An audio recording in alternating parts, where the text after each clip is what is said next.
कराची शहर में जुर्म का सिलसिला नहीं रुक सका। मुख्तलिफ इलाकों में फायरिंग, पुलिस मुकाबले और पुरअसरार अमवात के मुतादिद वाक़ियात सामने आए हैं। कहीं पुलिस मुकाबले में डाकू मारे गए तो कहीं ज़मीन के तनाज़े पर खून बहा। तफसीलात देखेंगे इस रिपोर्ट में।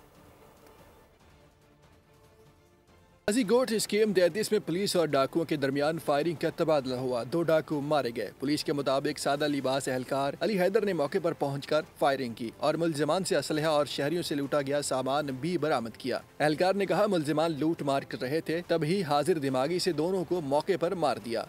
यहाँ पे न्यू कोयटा मलंग जान होटल पे बैठा हुआ था। 2 डकैत आए, पिस्टल चैम्बर करके हमारे ऊपर रखा और हम 4 दोस्त बैठे थे, चारों से मोबाइल लिया।